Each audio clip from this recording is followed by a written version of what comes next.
43 milliards donnés aux acteurs alternatifs contre 3 milliards et demi si nous votons cette PPL. Franchement, c'est le choix entre le privé et le public, c'est le choix entre le racket organisé et la gabegie et le choix de l'efficacité.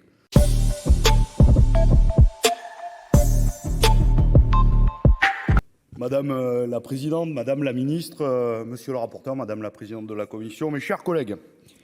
Alors il y a le texte, nous allons y venir, demandant le retour aux tarifs réglementés du gaz et de l'électricité pour toutes les collectivités. Et puis il y a le contexte. Permettez-moi de dire un mot d'abord sur le contexte. Lorsqu'on est un groupe minoritaire et d'opposition, nous avons une niche ou deux par an.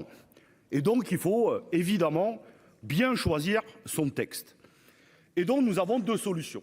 Soit parce que nous avons un projet politique à l'opposé de celui de la majorité sénatoriale et donc nous choisissons un texte pour combattre politiquement et marquer des points. Et nous l'avons déjà fait ici dans cet hémicycle. La renationalisation des concessions autoroutières. On a déjà débattu sur la question de interdire toute coupure d'énergie tout au long de l'année. On a déjà eu un certain nombre de débats sur le pôle public du médicament. Parfois, il nous arrive aussi de marquer des points et que une position minoritaire devienne majoritaire. Je dois noter que la constitutionnalisation de l'IVG continue à faire son chemin et elle a été adoptée à l'Assemblée nationale. Et puis la création d'une délégation aux droits des enfants ici au Sénat reviendra demain et nous nous en félicitons et nous espérons qu'elle sera adoptée. Et puis parfois, nous arrivons à trouver une position qui rassemble, parce que l'idée a fait son chemin dans la société ou dans notre hémicycle. On doit saluer par exemple la question de la revalorisation des retraites agricoles portée par mon ami André Chassaigne. Je veux aussi saluer, lorsque les APL avaient été rabotés de 5 € par le ministre Julien Denormandie, nous avions réussi, ici au Sénat, c'était porté par ma collègue Cécile Cukierman, à nous mettre d'accord, ou même pour que nous puissions avoir droit au chapitre sur le CETA.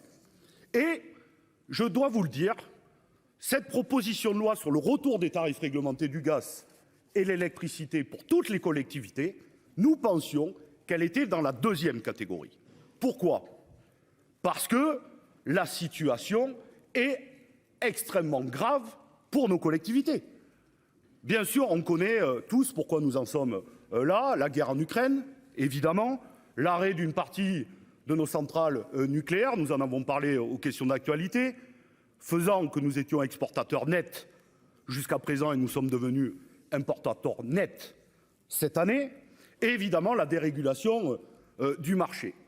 D'ailleurs, je pense que nous aurons là aussi à débattre entre nous sur le marché européen de l'électricité. Je vois que là aussi, même les ministres bougent, puisque après nous avoir rayonné pendant des années, lorsque nous disions que ça ne fonctionnait pas, on nous disait que c'était très bon. Et aujourd'hui, même le ministre de l'économie et des finances dit qu'il faut délier le prix du gaz et de l'électricité. Tant mieux. Et d'ailleurs, il faudra un jour nous expliquer comment un marché sans stock, c'est-à-dire peut s'organiser. Parce qu'un marché libre, c'est de la production qui rencontre une demande. Mais là, aujourd'hui, l'électricité, il n'y a pas de stock. Et donc, c'est purement de la spéculation. Et c'est ce que nous vivons et ce que vivent, évidemment, nos collectivités. Et elles sont toutes face à ce problème, quelle que soit leur couleur politique, leur choix budgétaire ou leur taille. Et comme ici, il n'y a que des sénateurs et des sénatrices de terrain, vous avez les mêmes discussions que l'ensemble des sénatrices et sénateurs communistes. Dans mon département, en Seine-Saint-Denis, lorsqu'on discute avec le maire de Noisy, c'est plus 800 000 €. Le maire de Neuilly-sur-Marne, plus d'1 million d'euros. Le président du département, 30 millions d'euros. Vous voyez, j'ai pris tout l'arc républicain de la Seine-Saint-Denis. Et dans chaque département, c'est exactement la même chose. Alors évidemment, nos collectivités sont inventives, sauf que elles sont face à des problématiques extrêmement fortes. Et l'inflation ne touche pas que l'énergie, les matières premières, et celles et ceux qui gèrent des collectivités, des cantines scolaires, voient bien les difficultés à boucler les budgets. Et il faut le dire, les prix de l'électricité ne redescendront pas. Ceux du gaz non plus. Et la crise est durable. Alors, elles sont face à un dilemme. Soit elles augmentent les impôts, mais nous en conviendrons toutes et tous, c'est impossible. Soit s'endetter pour faire du fonctionnement ingérable, ou alors fermer des services publics, c'est évidemment impensable. Alors, on demande à nos maires de bricoler. Baisser le chauffage dans les écoles ou les EHPAD, je vous laisse le faire. Ne pas chauffer les piscines en plein hiver, je connais personne qui a envie de se baigner dans une piscine à 12 degrés. Ou demander aux usagers des bibliothèques de mettre leur manteau pour aller consulter un livre, sous peine de ressortir comme un pingouin. Évidemment, ce n'est pas sérieux. Alors quand il y a une crise, il faut innover. Vous l'avez fait, Madame la Ministre, avec des dispositifs. Alors, si quelqu'un dans cette salle est capable d'expliquer à quelqu'un le dispositif qui a été déjà bricolé 3 fois en 1 mois et demi, dont il y a 3 critères.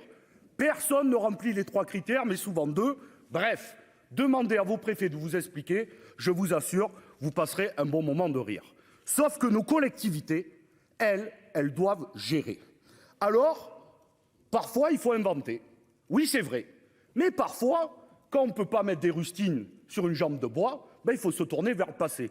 Pas par dogmatisme, pas parce qu'on se dit qu'on est attaché philosophiquement. Même nous, vous le savez, à la renationalisation d'EDF et GDF, c'est Marcel Paul, ministre communiste, qui a nationalisé, inventé les tarifs réglementés, avec la promesse que tout le monde aurait accès à l'énergie, où qu'il soit, à un prix raisonnable. Mais parce que pour l'instant, les tarifs réglementés sont les plus efficaces que nous connaissions.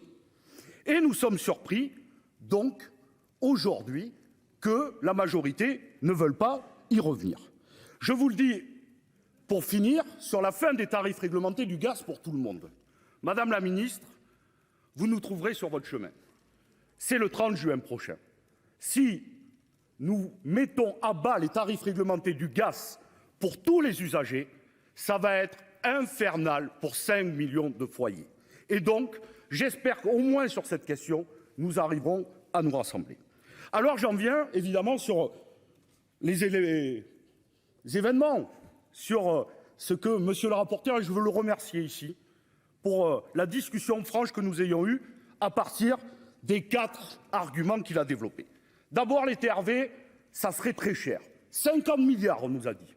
Puis après, une étude du Sénat indépendante a montré que c'était 3,5 milliards. 3,5 milliards pour le retour des tarifs réglementés du gaz et de l'électricité pour toutes les collectivités. Pour l'instant, chers collègues, le bouclier tarifaire, le filet de sécurité, l'Arenh supplémentaire, l'indemnisation aux acteurs alternatifs, c'est 43 milliards d'euros en une année. 43 milliards donnés aux acteurs alternatifs contre 3,5 milliards si nous votons cette PPL. Franchement, c'est le choix entre le privé et le public, c'est le choix entre le racket organisé et la gabegie et le choix de l'efficacité. Le deuxième argument, c'est que si toutes les collectivités devaient casser leur contrat, ils auraient des contentieux. Mais nous n'avons jamais dit ça. Celles qui auraient marché, elles ont qu'à y rester. Mais nous ouvrons la possibilité à celles qui se retrouvent face à des factures de 30% en moyenne, voire 300%, de pouvoir avoir accès aux tarifs réglementés. Et on ne demande à personne de casser son contrat. Le troisième, c'est que nous serions contraints par le droit européen. Permettez-moi de vous dire qu'il existe des dérogations. Et nous avons déjà des dérogations dans l'énergie, puisque les tarifs réglementés pour les collectivités de moins de 10 ETP ou moins de 2 millions de chiffre d'affaires sont déjà en place. Donc c'est possible. Et puis je ne vous rappellerai pas que le Portugal et l'Espagne ont obtenu elles aussi une dérogation. Parce que c'est écrit, des entraves à la réalisation des marchés concurrentiels sont possibles quand elles répondent à un objectif d'intérêt économique général et quand elles garantissent la cohésion territoriale ou quand elles permettent le maintien d'un prix raisonnable. Nous pensons que nous sommes dans cette situation. Enfin, dernier argument. On m'a opposé, on m'a dit oui, mais on a fait plein de choses pendant le vote du budget. Ici, il n'y a ni sot ni naïf. Nous savons que le texte du budget que nous avons voté hier va repartir à l'Assemblée nationale et que la Première ministre va redéclencher un 8e 49.3. Il n'en restera rien de ce que nous avons adopté. Alors, je vous propose que nous passions au vote Et que si il en reste quelque chose, tant mieux. Mais s'il n'en reste rien, il y aura toujours cette possibilité. Et comme la niche du groupe parlementaire communiste à l'Assemblée nationale est au mois de mai, on aura temps de faire le point. Enfin, permettez-moi de dire juste un mot en conclusion, Madame la Présidente. J'espère que vous aurez été convaincus par mes arguments. Mais si tel n'était pas le cas, permettez-moi de citer quelqu'un. Il faudra sans doute aller plus loin. Le groupe LR vous prie de revenir sur la suppression des tarifs réglementés. Un véritable bouclier ne doit pas consister en un déversement d'argent public pour les ménages ou dans l'économie. Il y a des décisions à prendre. Or, je n'ai pas entendu une seule intervention sur les tarifs réglementés, alors que c'est fondamental. Ces paroles très sages ne sont ni de Jaurès, ni de moi-même. Elles sont celles du brillant président Retailleau le 12 octobre dernier. Donc, si vous n'êtes pas convaincu, la majorité sénatoriale, par tous les arguments du groupe communiste que nous venons de donner, au moins respectez la parole du président Retailleau. Je vous en remercie.